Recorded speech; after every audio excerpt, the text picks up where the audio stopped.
It's coming from the feel that this ain't exactly real, or it's real, but it ain't exactly there. It's coming from the sorrow in the street, the holy places where the races meet. From the homicidal bitchin' that goes down in every kitchen to determine who will serve and who will eat. It's coming to America first, the cradle of the best and of the worst. It's here they got the range and the machinery of change, and it's here they got the spiritual thirst. I'm sentimental, if you know what I mean. I love the country, but I can't stand the scene. And I'm neither left or right. I'm just staying home tonight, getting lost in that hopeless little screen. From the wars against disorder, from the sirens night and day, democracy is coming to the USA.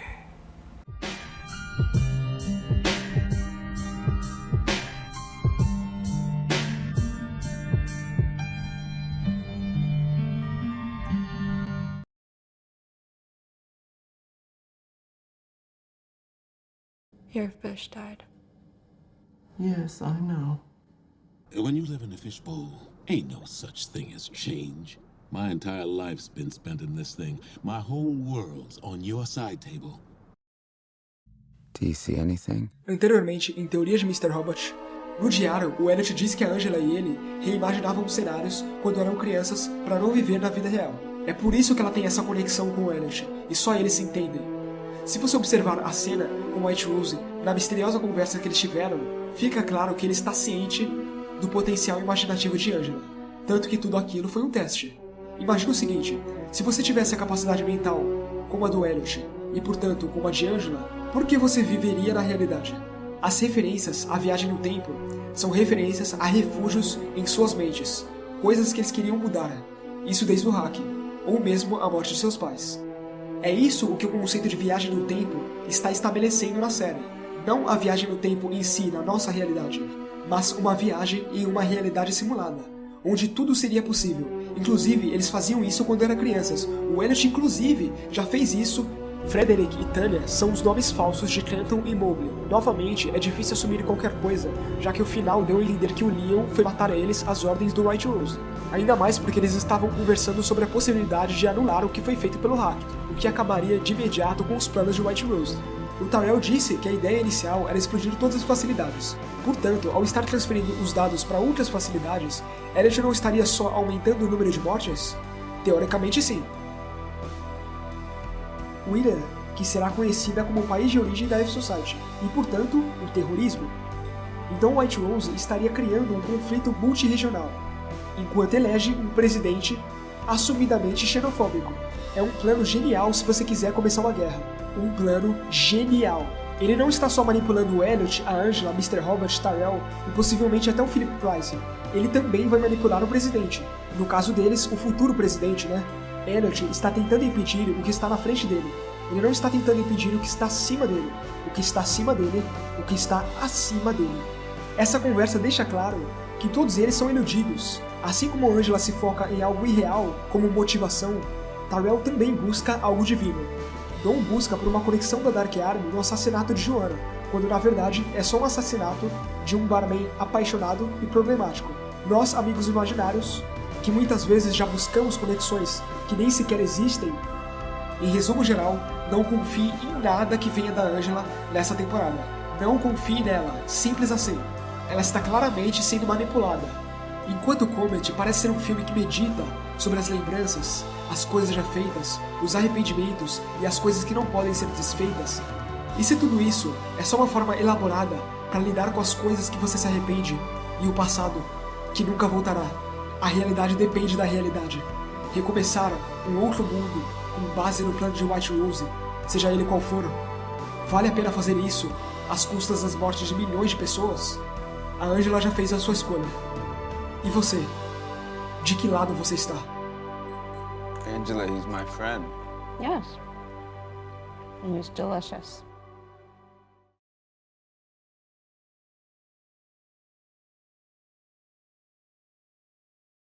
The public interest is not always the same as the national interest. Going to war with people who are not our enemy, in places that are not a threat, doesn't make us safe. And that applies whether it's in Iraq or on the internet. The internet is not the enemy. Our economy is not the enemy. American businesses, Chinese businesses, and any other world, any other company out there is a part of our society. It's a part of our interconnected world. The bottom line is that terrorism has always been what we in the intelligence world would call a cover for action.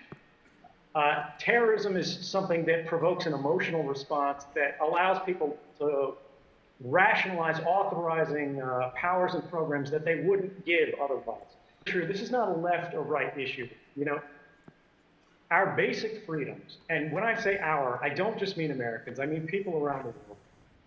It's not a partisan issue. These are things that all people believe in, and it's up to all of us to protect. And if we don't change things, if we don't stand up to make the changes we need to do to keep the internet safe, not just for us, but for everyone, we're going to lose that. And that would be a tremendous loss, not just for us, but for the world. This is a world destruction. Your life ain't nothing. The human race is becoming a disgrace. The country fighting in chemical warfare, giving a damn of the people who live there.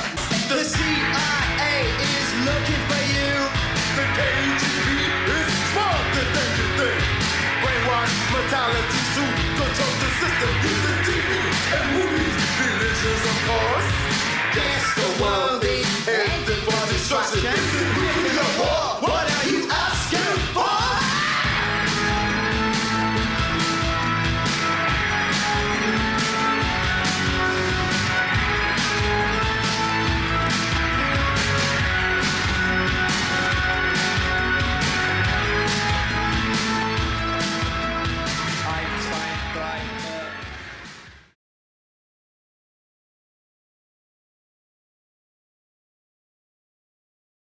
Quando Angela volta para o escritório, Elliot está à sua espera. Angela, há algo que você quer me dizer? Diz ele. Angela diz que não sabe do que ele está falando. Elliot então diz a ela que viu ela no 23º andar. Angela afirma que eles têm que deixar acontecer. Eles têm que deixar o prédio ser explodido. Elliot ainda não sabe, mas a Angela de certa forma tem razão. Depois de hoje, sua revolução triunfará. Só precisa ter coragem para deixar acontecer. Diz Angela, enfatizando que foi Elliot que iniciou tudo isso. Portanto, a culpa é dele, e ele tem que deixar isso acontecer. Ela diz isso momentos antes de se lembrar de Edward Alderson, o pai de Elliot, que disse a ela quando criança que quando ele não estiver por perto e Elliot precisar de ajuda, Angela tem que dar um empurrão nele. Ele usa uma comparação com Marty McFly, que teve que praticamente forçar seu pai, George, a tomar a atitude e conquistar a mulher que no futuro seria a mãe de Marty. Claro que Marty tem que na verdade consertar seu próprio erro, já que a viagem no tempo dele foi o que fez com que seu pai não conhecesse sua mãe da maneira apropriada como o destino previu que seria. Então ele fez merda e teve que consertar. Isso claramente faz um paralelo interessante com a situação atual de Elliot nesses últimos episódios. Eu quero que você se lembre que George McFly só conheceria a Lorraine após o pai dela atropelar ele. Eu também quero que você se lembre que um acidente de carro, bom nesse caso um quase atropelamento, foi a primeira coisa que deu início ao relacionamento do casal de Comet. Ok? Eu quero que você deixe essa nota mental aí. Porque vamos primeiro, apropriadamente, começar do começo. You remember the enchantment under the sea dance in the first Back to the Future movie? Marty had to push his dad to ask Lorraine to be his date. And if George didn't overcome his fear, they would never have gotten married and Marty would never have been born and would have disappeared from that photograph, right? Como descobrimos na primeira temporada, De Volta para o Futuro 2 é o filme favorito de Elliot e Angela, que eles marcaram para reassistirem juntos, mas até hoje isso nunca aconteceu na série. Por conta, é claro, das merdas aqui e ali que o Elliot ocasionou. Iniciamos, então, o episódio 6 com a jovem Angela assistindo a série animada de Volta para o Futuro, da qual o pai de Elliot diz que eles também têm em VHS. O episódio já iniciando com a jovem Angela é a melhor coisa que a série poderia ter feito, porque ela confirma a ideia sobre a capacidade mental de Angela, que seria igual a de Elliot. Se a garotinha é a mesma, e White Rose mencionou a garotinha como um teste, isso certamente prova que, em parte, aquilo não foi real. Em parte, né? Nesse caso, a parte em que Angela fala consigo mesma. Até onde sabemos, o ambiente daquela sala nem que seria exatamente o mesmo que ela estaria vendo. A minha dica pra você é, reassista a parte 1. Eu reassisti e eu posso dizer que o vídeo nunca teve tão relevante quanto agora. A própria ideia de realidade alterada e a ideia do peixe, o lance sobre a perspectiva e a forma como a realidade paralela em Comet é representada, não só como lembranças, mas como desejos entre as expectativas e realidade, é completamente trivial nesse episódio. Peixes são jogados na nossa cara. Ele é meu amigo, diz Elliot sobre o peixe que Angela estava comendo em uma alucinação. Angela diz que o peixe de White Rose morreu. A menininha poderia ser uma alucinação de Angela, ou mesmo somente uma menina diferente. Mas assim como Elliot altera seu ambiente, coisa que a Angela supostamente também estaria fazendo, talvez a mente dela esteja alterando o rosto da menininha e vendo a si mesma. Já que a menina estava com maquiagem simulando machucados, né? E sabemos que provavelmente, assim como Elliot apanhava muito da sua mãe, é provável que a Angela também sofresse algum abuso físico de seu pai. E White Rose, testando e ciente da capacidade de Angela de se auto-iludir, estaria manipulando ela, assim como fez com Elliot e claro também com seu alter ego, o Mr. Robot. A regra básica da manipulação é que o indivíduo não pode estar ciente de sua auto-ilusão. Depois de tudo o que passou, é mais fácil para o Elliot questionar sua realidade. Já a Angela não para nem por um minuto para questionar suas próprias ações. White Rose insistiu que era a crença dela. A crença, aliás, é algo não só presente na série o tempo todo, mas realça e já realçou em temporadas passadas a capacidade dos personagens de se auto-iludirem. Assim como Elliot e Mr. Robot já acreditaram que estavam fazendo certo pelo bem do plano, há, claro, exemplos ainda mais ligados à religião, como Tyrell. Há algo bem peculiar nessa temporada em criticar a ideia de crença, mas não no sentido religioso, como Elliot mandando Deus se fuder na temporada passada, eu quero dizer no sentido de como a perspectiva ilude o telespectador. Com tudo isso em mente e colocando em xeque a principal lição do vídeo anterior, que é um vídeo de teorias que elimina o sentido de teorias, né? Que é extremamente contraditório, eu sei. Talvez nós, os amigos imaginários, sejamos o peixe, metaforicamente falando. De certa forma, a única personagem, além de White Rose, que incentiva a capacidade do telespectador de se auto-iludir, nesse momento, é a Angela. Se você parar pra pensar, já tivemos uma viagem no tempo nessa temporada. E eu não me refiro explicitamente aos flashbacks.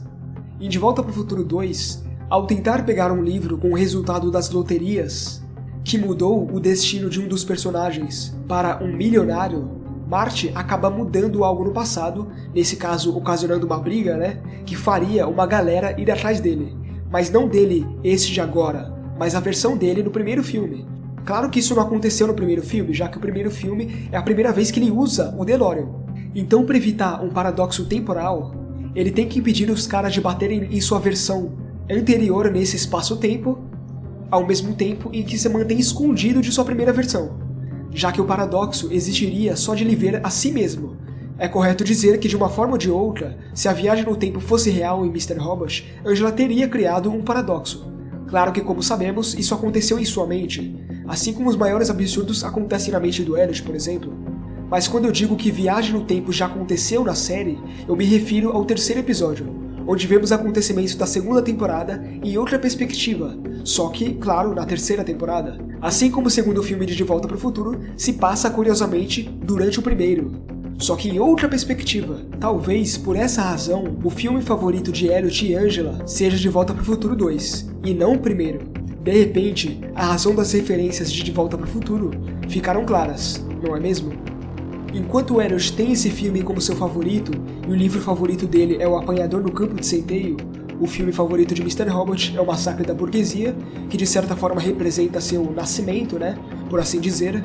Já o livro favorito dele é Resurrection.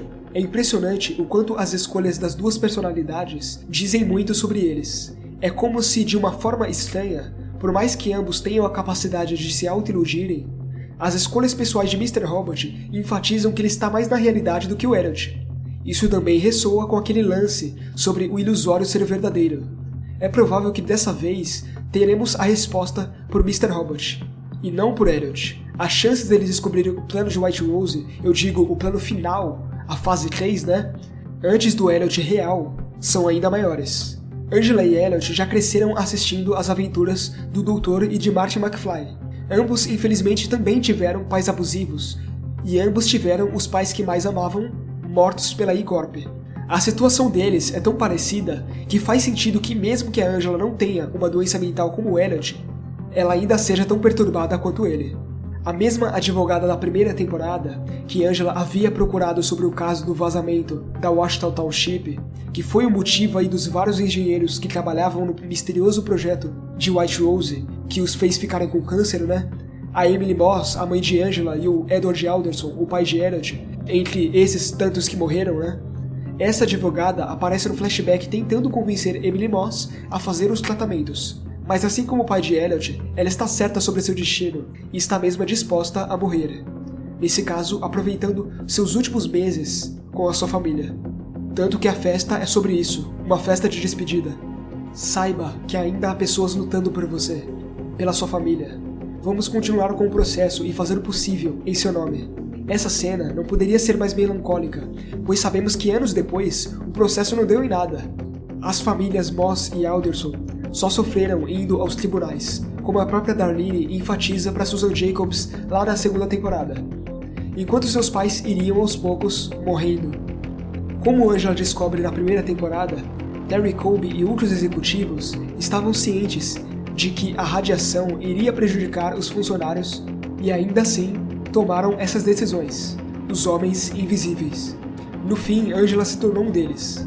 Ela havia dito para Terry Colby: "Então vocês comiam camarão e estava chovendo quando vocês decidiram que minha mãe iria morrer."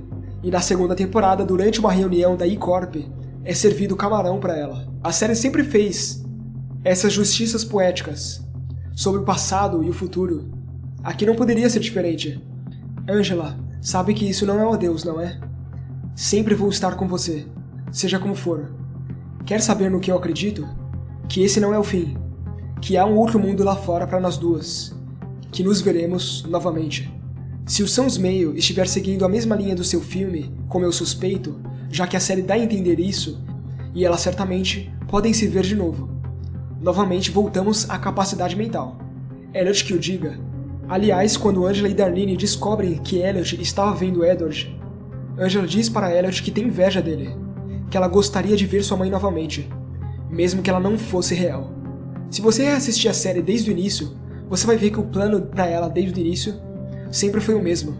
Só que assim como outros momentos que enfatizam uma atmosfera mística, como a Noite dos Deuses, por exemplo, só isso que ela é, uma atmosfera.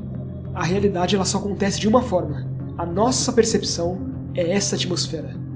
Exatamente por isso que ela pode ser facilmente deturpada. E exatamente por isso que referências tão básicas como De Volta para o Futuro e um simples diálogo de Angela são o suficiente para transformar o telespectador em um peixe. Mas você já vai entender o que eu quero dizer com isso. Se você observar bem, a série nunca saiu do seu próprio caminho. Aliás, ela só estava reproduzindo informações que a gente já conhecia, porém de formas diferentes. Na minha mente, eu imagino isso como um círculo. Seja qual for o verdadeiro plano, ele está no meio desse círculo, sempre presente, próximo a essa sequência de eventos. Vai acreditar comigo? Diz Emily Moss. Eu não quero a sua prova, eu quero a sua crença, diz White Rose, também enfatizando que o mesmo que teria sido feito com os pais de Elliot e Angela estaria sendo feito com ela agora. Quando Mr. Alderson completar o plano, ele pode morrer por nós, assim como seu pai. Entende onde eu quero chegar? É tudo um círculo. A ideia estabelecida sempre esteve ali, porém a perspectiva influencia nossa capacidade de autoilusão, assim como influencia a de Angela, e também de Mr. Robert, que também acaba descobrindo que estava sendo manipulado. Então existe um arco real estabelecido, e nós somos afastados dele com o irreal, assim como acontece com Angela. Ela não está ciente da votação da ONU, do apoio da candidatura do Donald Trump, e nem tudo que White Rose anda subornando para monopolizar a opinião pública. Enquanto ela se concentra na sua realidade do novo mundo, que seria o irreal, o novo mundo real é criado e os homens que manipulam as marionetes seguem governando e controlando. Eles não seriam o topo dos 1% se eles se sacrificassem pelo plano. Angela não tem medo de morrer. Segundo ela, todos vão ficar bem. Se é possível voltar no tempo, que se for do futuro. A lógica dela é basicamente essa. White Rose cumpriu sua parte no acordo. Ele destruiu a E-Corp.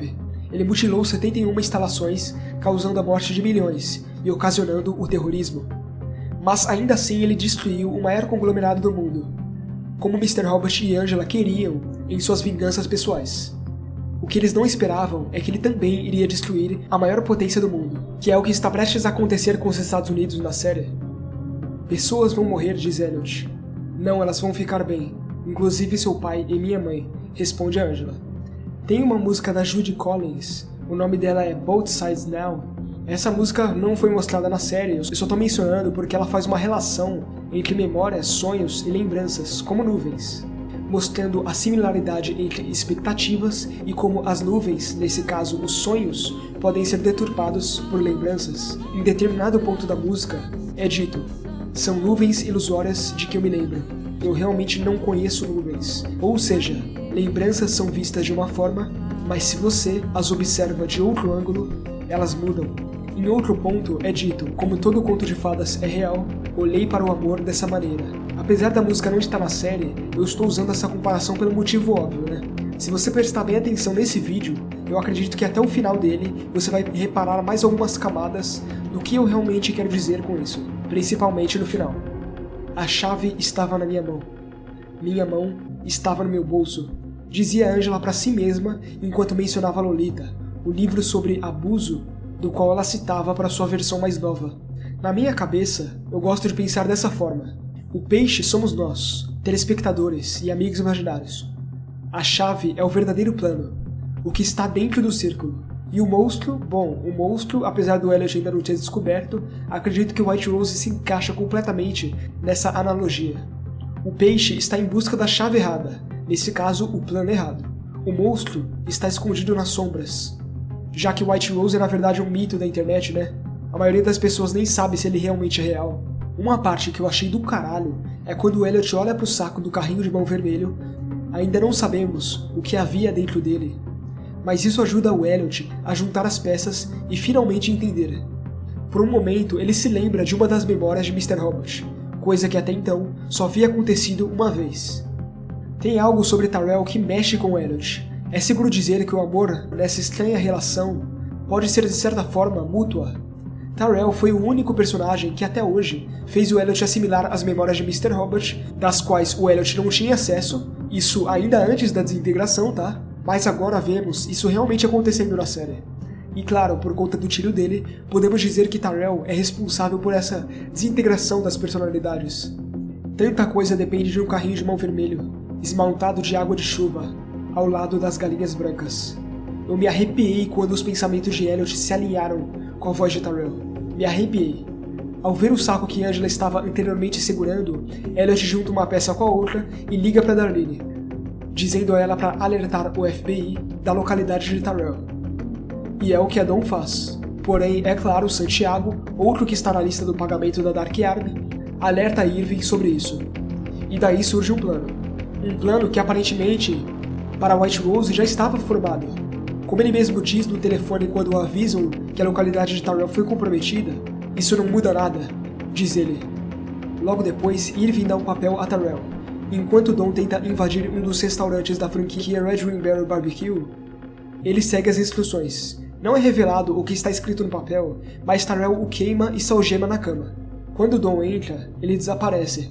Podemos supor que ele simulou uma fuga. Nesse caso, o que deve estar escrito no papel é para ele se algemar, quebrar o dedo para escapar, como ele quase fez quando foi pego pela polícia, e depois sair gritando para impedir o atentado.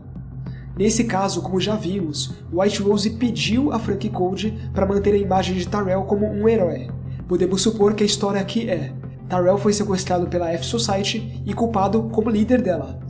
Isso faria sentido publicamente, já que no passado eles haviam prendido um outro suposto homem inocente como líder da F-Society. Aliás, o nome do livro de Terry Colby é O Último Homem Inocente. Então até mesmo essa ideia é redesconstruída nessa temporada, porque aparentemente Tyrell também vai ser inocentado. E como ele já não é mais procurado por assassinato porque Joanna salvou a pele dele, Tyrell agora é um cidadão normal, pode até virar um herói. Agora, como eu falei lá no vídeo anterior, o FBI, assim como toda a nação, vai descobrir que a F-Society nasceu do Irã. Isso logo depois, é claro, de vários atentados terroristas que mataram milhões de pessoas. Quer algo mais planejado do que isso? Não tem. E a Dawn fica sem nada. Como Tyrell ainda não sabe que Joanna morreu, a reação dele a isso será real, dando mais credibilidade à ideia de que ele foi sequestrado. Isso vai tirar a confiança do público em seu próprio governo. A população em choque vai querer alguém que realmente diz que o terrorismo não só será combatido, mas que está disposto a entrar em uma guerra por isso. Brilhante. Não tem mais nada que eu possa dizer, é simplesmente brilhante. Há muitos momentos específicos nesse episódio. Elliot tentando impedir o prédio de explodir enquanto briga com Mr. Robot é um deles. Muito igual ao Clube da Luta, apesar de eu ainda querer ver os dois cara a cara saindo na porrada, né? Ainda assim foi interessante ver isso sobre a perspectiva de outras pessoas, né? Vendo o Elliot como um verdadeiro louco mesmo. E como ele é doente de verdade. Que é uma coisa que a gente às vezes esquece. Tem algo muito peculiar sobre o quão fácil o Elliot entrou e saiu do prédio para início de conversa. Pra quem não tá ligado, estamos falando de um dos maiores prédios de segurança na vida real. Como o Mr. Robert sempre foi muito realista em relação à cultura hacker, principalmente quando se trata de engenharia social, a cena é meio desconexa de tudo até agora. E é aí onde o documentário do Projeto X ganha seu real propósito. Há todo um estudo sobre o prédio, e eu já havia mencionado em um vídeo que fala sobre ele, que pouquíssimas pessoas no mundo todo sabem como ele é por dentro. Inclusive, há conspirações na vida real sobre suicídios de ex-funcionários, isso logo após um dos ex-funcionários expor que o prédio contém informações de outros países. Ou seja, os supostos suicídios não foram suicídios, seria supostamente o governo fazendo uma queima de arquivo sobre aqueles que sabem demais e tal. As únicas fotos da parte de dentro do prédio são de 30 anos atrás. Então, na verdade, tudo que vimos foi como a produção do programa imaginou que o prédio seria por dentro, porque nem eles conseguiriam autorização para filmar lá. Tudo o que sabemos sobre o edifício é informação divulgada pelo Edward Snowden, no gigantesco artigo e documentário da Laura Poitras, que eu repliquei no ano passado, inteiramente em português, com todas as informações presentes sobre a segurança do prédio e o tipo de maquinário e as informações presentes nele, que valem muito, já que o prédio foi projetado para suportar até um ataque atômico. Exatamente por isso que o plano era explodi-lo por dentro, superaquecendo as baterias, causando uma faísca com gás liberado. Assim que Elliot convence Mr. Robot mostrando que a papelada que Angela tentou mover no final de semana não foi movida, ele justamente abre a porta para Elliot e ele por sua vez aciona o nitrogênio que impede uma faísca de ser formada, evitando assim a explosão. Irving e White Rose obviamente nem se importavam se a papelada estava no prédio ou não. É isso que a Angela deixou passar, já que claramente a ideia era só explodi-lo para evocar o caos. Nesse momento fica evidente para Mr. Robot que a destruição do prédio não necessariamente mataria a E-Corp. Como não há mais tempo para sair, ele só se mataria em vão. Nesse caso, ele e Elliot não iriam ter tempo de sair e eles morreriam por nada. Mas dá pra ver que ainda assim o Mr. Robot luta com essa possibilidade, porque ele deu duro realmente pra tudo isso. Toda a sequência de Elliot entrando e saindo do prédio não tem lógica na nossa realidade, se tratando do prédio de maior segurança do mundo, claro. Então a intenção do documentário vem daí, não gerar controvérsias. Eles estão cientes que seria impossível fazer o que o Elliot fez. Por mais que a série sempre foi fiel ao mundo hacker, aqui ainda é ficção. E consequentemente ainda está sujeita a soluções menos críveis para alguns arcos ou planos.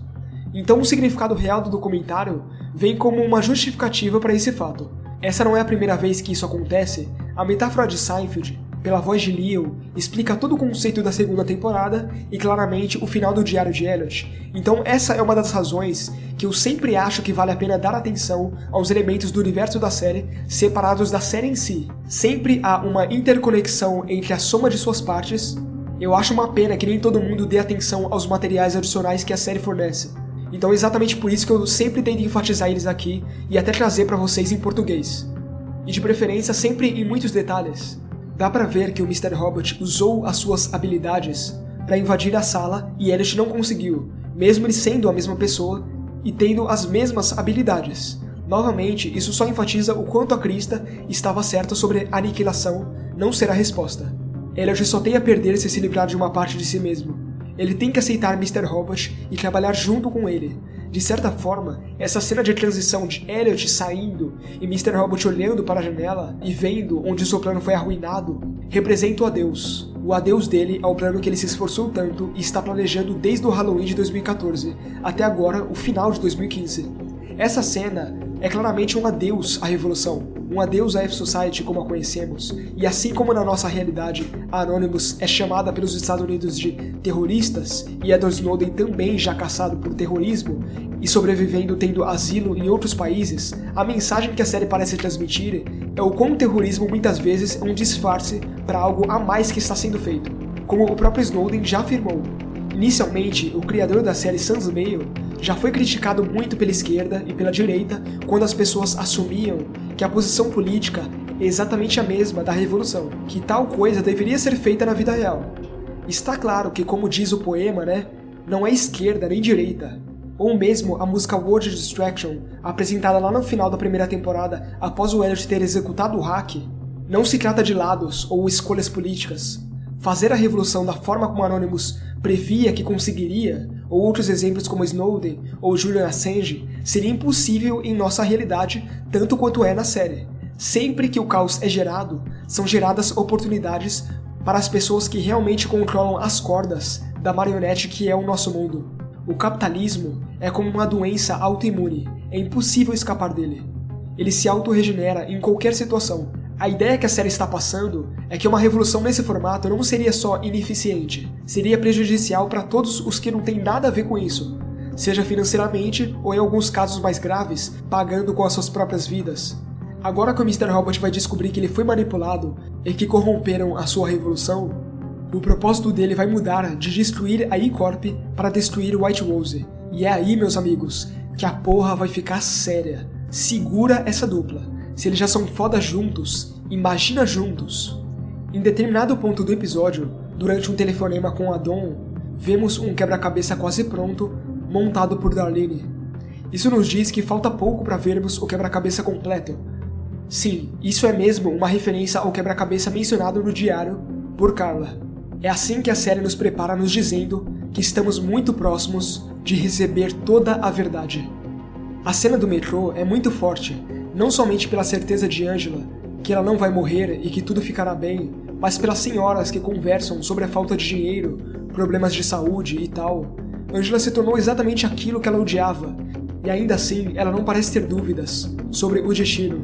É a velha história sobre a facilidade de mentir para si mesmo. É mais fácil para ela acreditar que tudo vai ficar bem, do que ver que o caos é agora tão culpa dela quanto é do Elliot. Se White Rose deseja que o Elliot morra pelo plano, assim como aconteceu com seu pai, é de se esperar que ele deseje o mesmo para Angela. O Elliot tem um histórico de amar causas perdidas, porque ele também é uma causa perdida, Normalmente se ama ou se odeia aquilo que é um reflexo de si mesmo. Acima das senhoras há um cartaz de Repulsion, que é um filme de Roman Polanski. Um filme que é na verdade bem perturbador. Resumindo muito mesmo a história, a protagonista é bem reprimida sexualmente e ela sofre uma depressão tão forte que passa a ter alucinações horríveis mesmo, com estupros e violência física da qual, em alguns momentos, até ela mesma parece fantasiar com essas alucinações. Em outros momentos, ela parece ter medo, e sempre há uma dúvida sobre o que é real e o que não é. Eu não recomendo ninguém a assistir esse filme, porque ele é bem bizarro e bem forte mesmo, eu tive dificuldades para assistir. Se você está familiarizado com outras referências que a série fez, você deve imaginar o porquê ela e o Elliot tinham que viver em mais cenários inventados do que na vida real quando eram crianças. O diário de Elliot deixa isso meio que subentendido pela infância deles, e eles sempre fugiam de casa juntos. Então já tem todo algo sobre a infância dele que exemplifica isso, era só uma questão de tempo para eles deixarem essas pistas na série. Porém, a protagonista do filme é nomeada como Caitlin Dombledey, que é a irmã da Portia Dombledey, a atriz que interpreta a Angela na vida real. Qual o sentido que essa referência tem, você me pergunta? Talvez seja uma pergunta para nós. O que é realmente real? E o que é fabricado? Bom, ninguém sabe. A terceira temporada é realmente um thriller ainda mais paranoico que as duas anteriores. Já no outro lado da moeda, tudo anda como planejado. O atentado está para acontecer, a ONU votou a favor para anexar o Congo à China, e White Rose e Philip Price tomam champanhe ao som da Garota de Ipanema. Price espera que a China tenha assinado a exclusividade da moeda virtual com a eCoin, substituindo a Bitcoin pela moeda da eCorp. Claro que isso não irá acontecer porque agora é oficial, né? A eCorp realmente morreu. E quando o White Rose diz que acontecerá até o fim do dia, ele está se referindo ao atentado e não à resolução que Price esperava. O episódio 6 nunca persiste com cada personagem por muito tempo, em vez disso, constantemente corta entre cenas, o que nos mantém em constante estado de ansiedade, e eu achando que o quinto era o melhor da temporada. Mal sabia eu, esse episódio é ainda melhor. Há muitas camadas nesse episódio, pois tudo colapsa, perspectivas mudam e recusam a se esclarecer. Parece que toda a temporada foi direcionada exatamente para esse ponto da história. Novamente, eu repito o que eu disse na parte 1. Não acredite em nada que venha de Angela nessa temporada. Ela está claramente sendo manipulada, e o peixe também. Ameaças reais ou imaginárias sempre representam os medos mais internos da humanidade. Usando um desses medos para moldar as pessoas e as suas escolhas, só exemplifica que quando se trata da massa, o controle é de fato uma grande ilusão, e mesmo a suposta escolha de participar de uma revolução não pode ser bem uma escolha sua. Mas é claro, você sempre vai achar que tem uma escolha, quando na verdade você não tem nada além de um leque de ilusões, que te dão um conforto, uma suposta liberdade, enquanto você é escravizado por seus próprios deveres em busca de direitos que já são seus por natureza. Mesmo em épocas tão evoluídas como a nossa, ainda precisamos lutar por esses direitos. Mas a luta sempre acontece entre nós mesmos.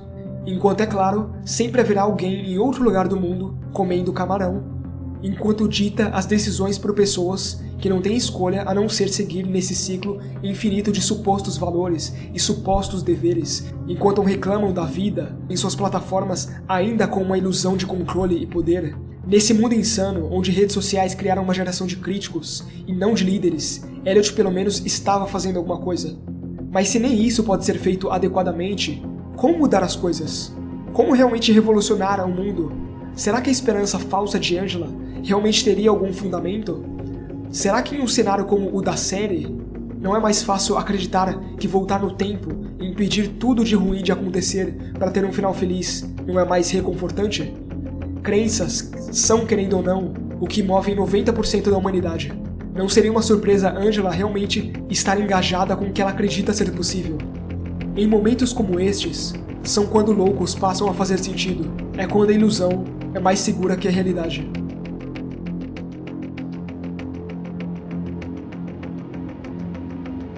No final, nem mesmo Mr. Robot conseguiu olhar para cima. Agora, pela primeira vez, eles veem a verdadeira fase 2. O episódio corrido que deixou meu coração na boca o tempo todo respira em seu alívio final. Elliot impedindo apenas o prédio de ser explodido. Ele, nesse caso Elliot como um todo, era o ponto de falha. Se a referência a Cocktail sobre finais felizes estiver certa, como foi simulado pelo assassinato, o quebra-cabeça montado é ainda mais assustador do que parece. Obviamente abalado, Elliot vai direto para a casa de Krista. Ele está confuso e está realmente acabado. Ele mal consegue finalizar uma frase, mas precisa desabafar com alguém. O mesmo peso que Angela está agora ignorando é o peso que está em seus ombros. E Elliot não se aguenta. A última coisa que ele precisa agora é ficar sozinho. Mas sem seu alter ego presente por conta da desintegração, ele não confia em ninguém. Todos traíram ele e por conta dele, milhões de pessoas estão mortas. Ele passa a perder o controle sobre sua própria realidade. Como um dos livros acima da estante, que faz uma referência a Hot Carla, parece sugerir. Então Mr. Robot assume o controle. Mr. Robot está indignado com um ataque que demoliu 71 edifícios da eCorp e matou mais de 4.000 pessoas. Ele diz a Krista que eles estão manipulando tudo sempre, e que ele é apenas um peão nos grandes planos que eles têm. É chocante ver nosso determinado Mr. Robot não só confessando que ele planejou e executou o hack, que quebrou a economia e a fase 2, mas também admitindo a derrota. A terceira temporada, então, é menos sobre o que faz uma revolução e mais sobre a facilidade com que as pessoas podem ser manipuladas. Agora, talvez as ideias de Elliot nunca realmente fossem dele. Quem sabe o quão longe o plano da Dark Army vai? Inicialmente, Elliot tem que aceitar que ele foi manipulado por si mesmo, e depois tem que aceitar que suas escolhas foram aproveitadas por pessoas em posições privilegiadas. Pela conversa com Krista, é possível ver que seu planejamento só saiu do seu controle porque o planejamento não era seu para início de conversa. Ele não é o arquiteto, ele é um peão. No final, a visão de revolucionário de como Elliot gostaria que seu pai fosse, nesse caso igual ao Mr. Robot, né? Se tornou tão manipulável como o Edward Alderson era. No final, ele se tornou justo aquilo que ele não queria ser. Eu uso isso como lembrete. Um lembrete dele e um lembrete de algo que eu nunca quero me tornar, dizia Tyrell sobre seu pai. No final, tanto o lembrete de Elliot como o lembrete de Tyrell, que eram os mesmos, né, também eram apenas ilusões. Isso explica toda a soma de coincidências sobre Tyrell Elliott e Elliot. Agora tudo faz sentido. São 3 pessoas interconectadas, enganadas na cara dura. Essas 3 pessoas que queriam voltar no tempo e fazer tudo diferente, desfazer o que foi feito, no final se mostram iguais aos seus pais. 2 que morreram pela Revolução e um que a gente não conhece, mas que certamente também foi um fraco, como o Tyrell deu a entender. Dê a um homem uma arma que ele rouba um banco. Dê um banco a um homem que ele rouba o mundo, dizia Tyrell na primeira temporada. Em seu diário, Elliot expressa que o principal problema das pessoas na atualidade é dar conselhos em vez de segui-los. Isso certamente se encaixa com Tyrell e com o próprio Elliot. Tyrell não é um homem que assume o controle da situação, como ele achava que seria, e Elliot, na verdade, é o que não consegue olhar para cima. Mais tarde, após ir atrás de Irving e ser nocauteado por um dos capangas da Dark Army, Mr. Robot é levado para outro local e puxado para fora do carro. Irving aponta para uma festa no telhado, onde uma série de pessoas ricas estão saboreando bebidas e comida, enquanto um violinista prepara o clima. Sua revolução só foi permitida porque foi comprada e paga por pessoas como elas, diz Irving.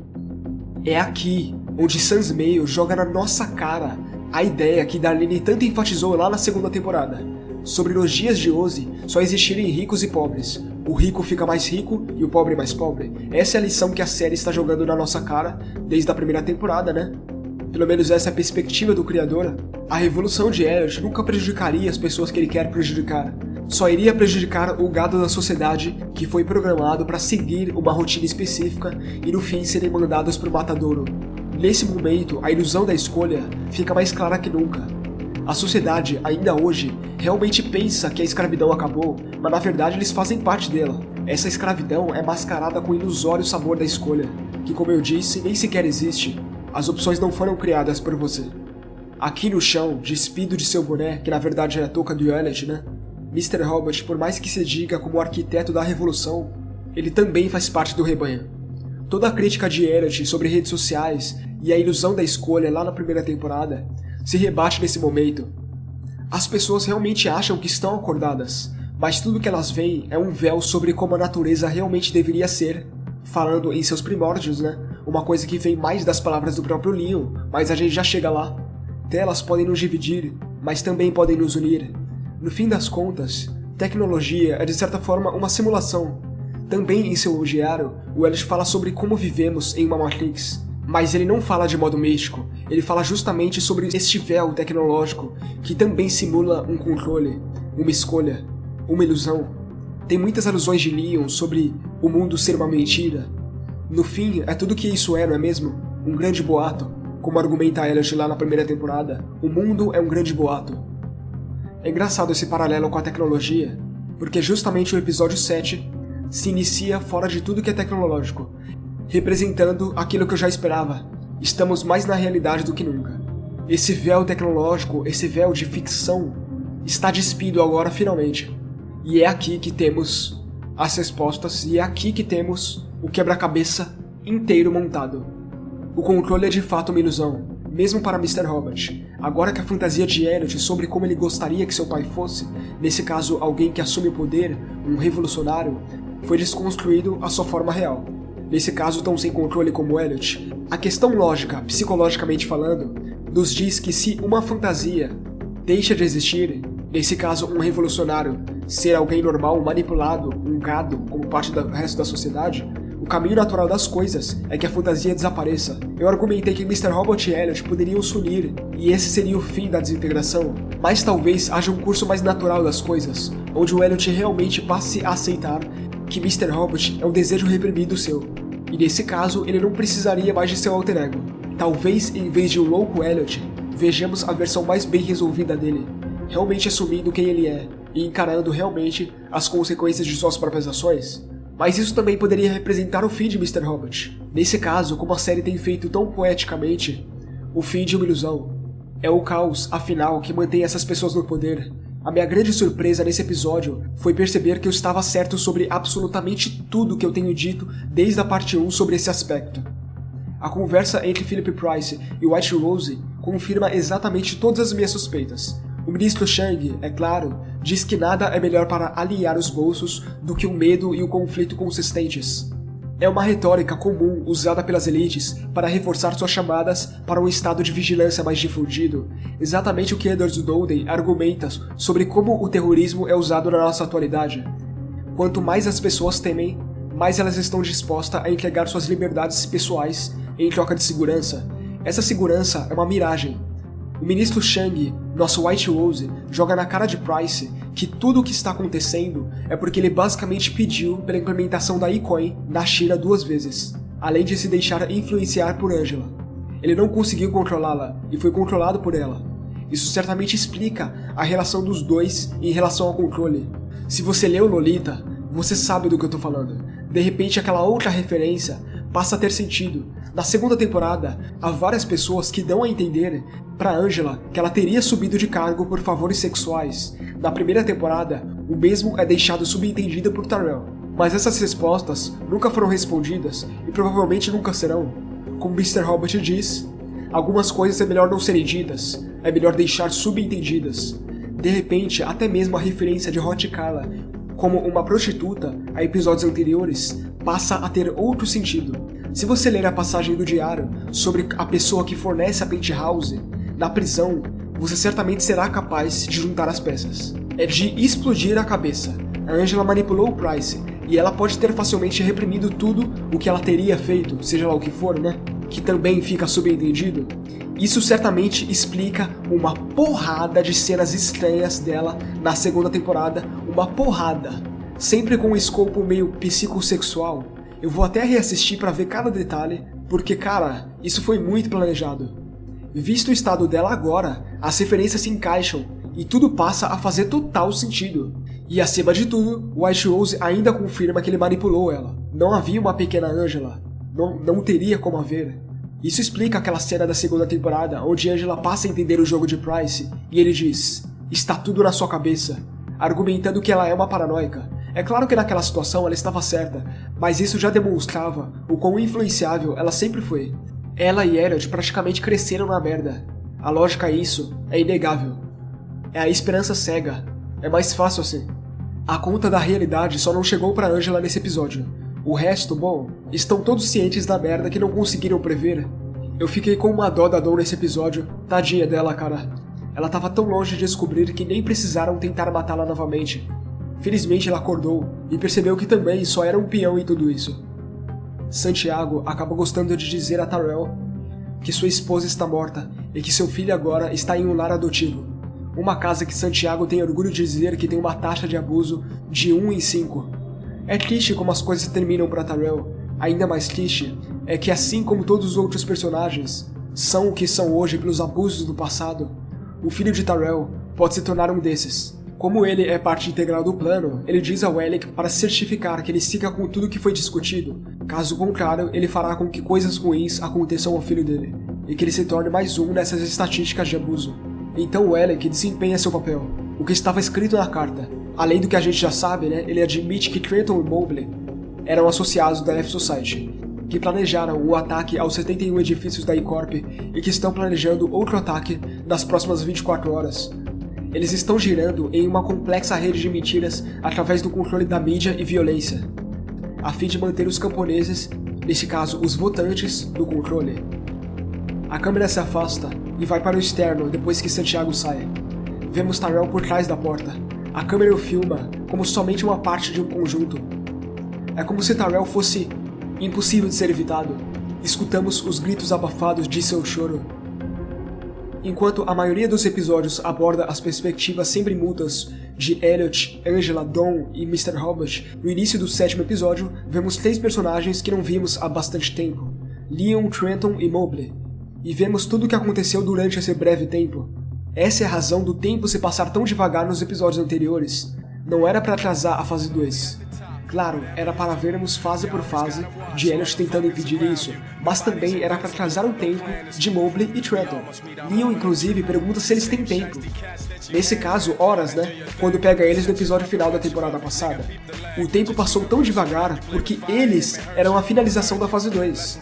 Era eles que White Rose disse para seu associado cuidar quando falou no carro no segundo episódio dessa temporada. A cena pós-créditos, aliás, é basicamente o Sons Meio nos dizendo que o tempo irá atrasar justamente por conta deles. Você hackeia pessoas, eu hackeio o tempo, dizia White Rose para Elliot. Sempre esteve na nossa cara, sempre. Isso evidencia a metáfora do tempo. Eu previ o lance do Irã, o conflito multirracial e a ideia em si de usar o terrorismo, que eu já havia mencionado lá no vídeo de 4 horas, antes mesmo da temporada estrear. Eu não sei como eu não pensei nisso, sobre eles serem culpados. Estava claro, eles são de etnias diferentes. Claramente eles poderiam ser culpados. Caiu como uma luva. Após sermos bombardeados com peixes do episódio 6, a primeira cena do episódio 7 vai de um take de um cara morto a um aquário vazio. Desta vez, em vez de ter um peixe nele, temos uma cobra. A metáfora é, o peixe perdeu sua água e foi comido pela cobra, nesse caso o monstro. Enquanto o peixe observava a surrealidade, aqui ele vê a dura realidade. Isso não é um tapa na cara das teorias surreais e loucas, é a morte delas. A mesma mensagem que a temporada inteira vem passado, explode aqui. E aqui morrem as argumentações. Acho que o melhor exemplo disso é a Angela louca, usando a tecnologia. Lembre-se daquela conversa com o Irving, tá? Usando a tecnologia para manipular o tempo. E usando essa lógica sem sentido para ver se Darlene a entende. Isso te lembra algo? Sim, é exatamente essa crítica que a série anda fazendo desde o segundo episódio. Tentar imaginar a linha de chegada sem observar a jornada direito dá em erro. As referências a Seinfeld, quando Leon diz que Trenton e Mobley são iguais a George e Elaine, são inconfundíveis. Exatamente por isso que meu vídeo anterior foi uma controvérsia. Um vídeo de teorias que tem como intenção tirar o sentido de teorias. Eu precisava fazer isso. E agora, eu nunca me senti tão bem por ter feito isso. Porque a série traçou exatamente esse caminho. Não é necessariamente uma surpresa, porque isso está sendo mantido claro desde os episódios anteriores. Então, por mais que eu já esperasse essa descrença entre telespectador e personagens, a forma como isso foi adaptado foi ainda melhor do que eu esperava. Como de costume, Leon está calmo como sempre, né, e conversando sobre comédias, que é uma coisa que ele ama fazer, meditando sobre a ideia de que a série Frasier ser superestimada, porque ela nunca conseguiu se estabelecer como super máquina, que é uma série que não tem respeito suficiente por antecipar a confiança do homem na tecnologia. E é aí que o episódio se inicia justo com a música de Super Máquina. E esse lance da tecnologia meio que diz que a visão do homem sobre ela pode ser desesperada, assim como acontece nesse exemplo. E de Volta para o Futuro 2, quando Bart vai para 2015, tem um skate voador, carros voadores. E 2015, na verdade, na vida real, é uma merda. Mr. Robot, aliás, ainda se passa em 2015. Então toda referência sobre Super Máquina não respeitar a tecnologia e claramente não entendê-la é justamente uma crítica à forma não realista que as pessoas veem o futuro perante a própria evolução. Sempre se espera demais. Isso redefine até o conceito tecnológico inicial do LHC. A máquina tem o poder de destruir o planeta? Mas voltar no tempo? Claro que não, né? Entende onde eu quero chegar? Você não deve criticar a Angela. Você tem que entendê-la. Ela precisa acreditar. Ela precisa de uma solução fácil. Isso, é claro, é mais uma metáfora sobre aqueles que esperam algo que não existe na série do que sobre a tecnologia em si, mas você me entendeu. A humanidade é cega perante as suas próprias vontades. Uma coisa que aprendemos com o Leon é que o mundo não te deve nada. É um paralelo que a série faz, quase pisando no telespectador. Expectativas e realidade são coisas diferentes. O que você quer não é exatamente o que você tem. Leon vê tudo através da lente da cultura pop. Talvez seja por isso que ele é tão frio e sem emoção. Frio e sem emoção é o que as pessoas da Dark Army têm que ser. É a única maneira de manter a calma em uma tempestade. White Rose sabe disso, e é com isso que ele ilude Angela. Você quer algo que expresse mais as vontades humanas do que a ficção? Não existe. Em uma sequência final e brutal, Trenton e Mobley são mortos e culpados, como a carta de Tyrell indicava para ele. A fase 2 é completada pelo associado de White Rose. Mr. Robert percebe que ele não é ninguém, e nem sequer foi o arquiteto de sua própria revolução. Angela permanece em um estado em que se anestesia com a ficção, e poderia facilmente ir parar em um hospício depois da lavagem cerebral que White Rose fez com a mente dela. E Adon, tadinho, começa a desconfiar que seu chefe está envolvido, e sabe que na verdade White Rose existe, e tudo isso foi orquestrado, mas também sabe que é tarde demais, e White Rose provavelmente sairá impune, mal sabe ela que já esteve cara a cara com a pessoa que tanto caça. O episódio termina sem esperança. Todo mundo está sem esperança, e a única que está claramente enlouqueceu. A ilusão, como sempre, é reconfortante e a realidade é cruel. A série nos dá uma sensação de que o véu entre a realidade e o ilusório não é a ficção, não é a Matrix, é o véu que está em nossa mente, em nosso suposto poder de escolha, em nossa suposta liberdade. No vídeo anterior, eu tinha dito que com um tom pessimista, a ideia é nos entregar uma atmosfera realista. Agora, mais do que nunca, isso continua a acontecer. De certa forma, não somos todos nós cidadãos tranquilos, apenas crianças, tentando imaginar um futuro melhor, enquanto nós somos manipulados por nossas próprias inseguranças e nossos próprios desejos. A festa de adeus de Emily Moss é uma representação de nossas próprias vidas, no sentido de boiada. Festejamos e vivemos ciclos individuais, ignorando que, querendo ou não, um dia todos nós vamos para Matadouro. Agora, para encontrar uma maneira de impedir o que White Rose planeja, Elliot primeiro terá que descobrir o que realmente é a fase 3. Mas para isso, Elliot precisará descobrir quem é a si mesmo. Por que ele se reprogramaria para esquecer certos eventos do passado? Quais são as reais motivações de Elliot? Primeiro, ele precisa encontrar a si mesmo e descobrir o porquê Mr. Robot é um desejo reprimido dele. Por que seu alter ego é como é? Será que há mais verdade em uma ilusão? Será que ao se fundirem, Mr. Robot e Elliot passarão de um Elliot no controle, um Elliot não só capaz de enfrentar o monstro e sim se tornar um para isso? Será que a real mensagem é que o Elliot tem que abraçar a parte de si mesmo que ele tanto odeia para realmente se tornar o ser consciente que precisa ser para salvar o mundo? O e-mail que a Clinton mandou para alguém que ela confia estava no automático, então certamente com evidências de que ela estaria tentando desfazer o que o Hack fez, assim como o Elliot, né? Essa ponta de informação pode ser o potencial fósforo para explodir tudo a partir de agora. Eu acho que um dos primeiros passos para Mr. Robot e Elliot é se unirem com os outros traídos, nesse caso Philip Price, Tyrell e quem sabe até mesmo Dom Piero. Imagina o que resultaria de uma união dessas. Querendo ou não, Price é o único que realmente interagiu com Melissa Chang e White Rose ao mesmo tempo, né? Se tem uma coisa que a série mostrou é que a Mulher do Tempo tem sim controle sobre todos, mas o controle é somente individual. O que aconteceria se todos esses núcleos realmente se unissem? Claro que em um cenário insano como o de Mr. Robot, sempre haverá dúvidas sobre a veracidade de planos. Porque, como eu mostrei a vocês, o conceito de ficção e realidade da série se mostrou igual ao de Comet. Expectativas, realidade, ilusão, ficção, todos esses são caminhos que a mente segue em busca de seus próprios objetivos e desejos. O desejo de Elliot é realmente impedir o White Rose, mas se desejos podem ser fabricados pela nossa mente, ou enganá-la, né, como o nosso melhor exemplo revela, mesmo se Elliot impedir a fase 3, ainda assim talvez não haja certeza se ele realmente conseguiu impedir o plano. E que talvez seja mais fácil para ele acreditar que ele salvou o mundo do que acreditar que ele foi um dos fatores para destruí-lo. Será que é assim que a terceira temporada irá terminar? Em dúvida sobre o que realmente aconteceu, nesse caso se o Elliot impediria a fase 3 ou é somente um desejo dele, assim como é o desejo de Angela, por exemplo, voltar no tempo e isso consequentemente se tornou a ilusão permanente dela? Será que teremos um final em aberto, assim como o de Comet, por exemplo? Bom, eu não sei. O quebra-cabeça já está montado. Além da resolução, o que resta? Essa é uma pergunta bem interessante que eu estou bem curioso para saber como ela será respondida. É interessante também lembrar que Mr. Robot é uma série de baixa audiência, ainda mais baixa nessa terceira temporada do que nas duas anteriores, que também já não tinham lá boa audiência, né? Há outros exemplos de séries muito boas que não tinham audiência o suficiente e foram canceladas devido a isso.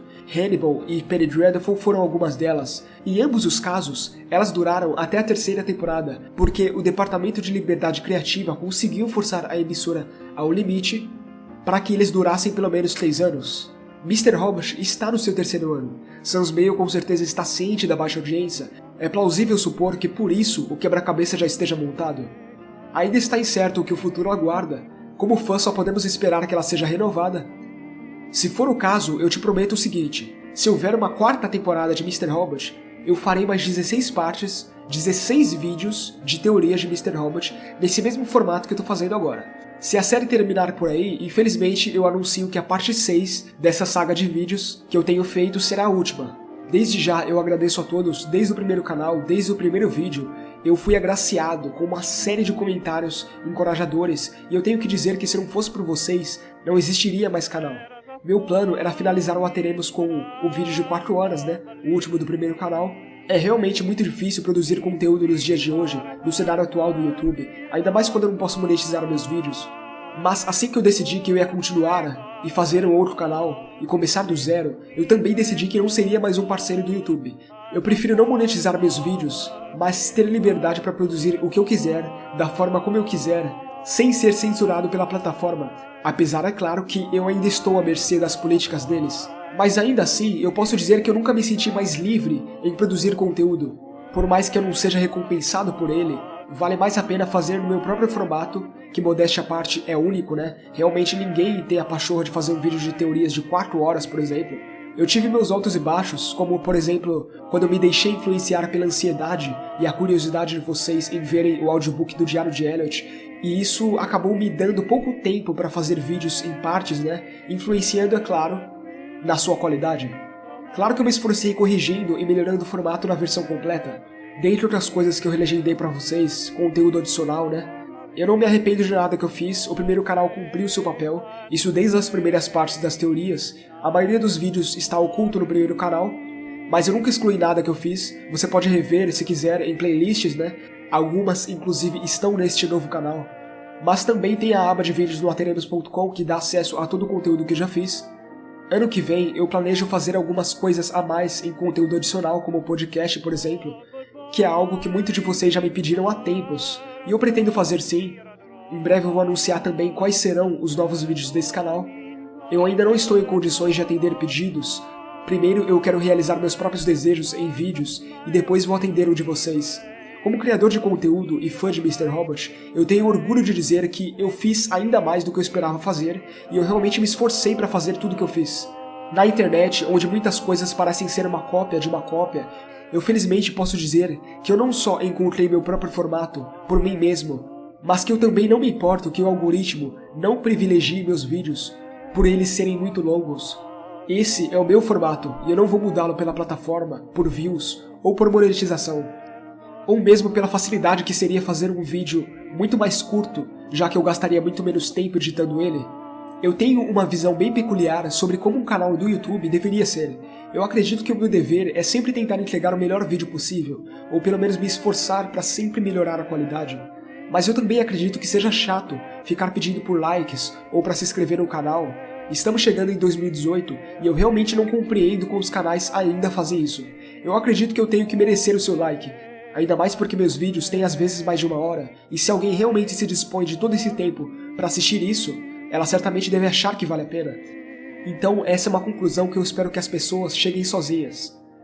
Tanto que não importa o que eu diga, se você não gostar dos meus vídeos, você não vai se inscrever e certamente não dará seu like, ou mesmo o oposto, se você gostar muito dos meus vídeos e quer continuar vendo mais, se eu disser para você não se inscrever no meu canal e não ver nenhum dos meus vídeos, ainda assim provavelmente você o fará.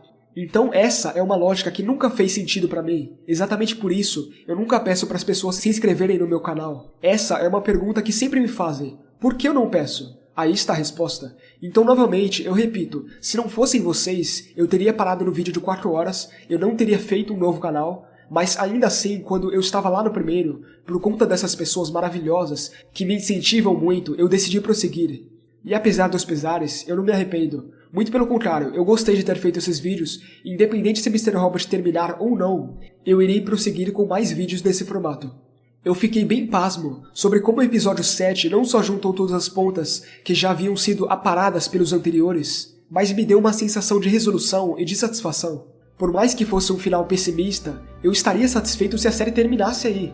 Claro que há ainda mais a ser explorado, e eu sou grato por termos mais 3 episódios para Elliot fazer uma reviravolta e quem sabe até salvar o mundo. Pelo menos a crença nisso com certeza ele vai ter. Elliot realmente nunca desiste. Ainda assim, crenças individuais se mostram perigosas para os indivíduos. Como eu disse, realmente não dá para saber como esse final será, mas o meu chute é que vai ser um final em aberto. A ideia de crença que o White Rose estabelece, a crença que sua boiada segue ao se sacrificar por ele, faz um interessante paralelo com as crenças individuais, seja no sistema antiterrorismo ou no Deus que Elliot tanto critica. Como a série nos mostrou, nem sempre é ruim viver em ilusões, mas há momentos em que você fica alheio do resto do mundo, e por conta disso, você se torna tão inocente como uma criança, simplesmente esperando um mundo melhor.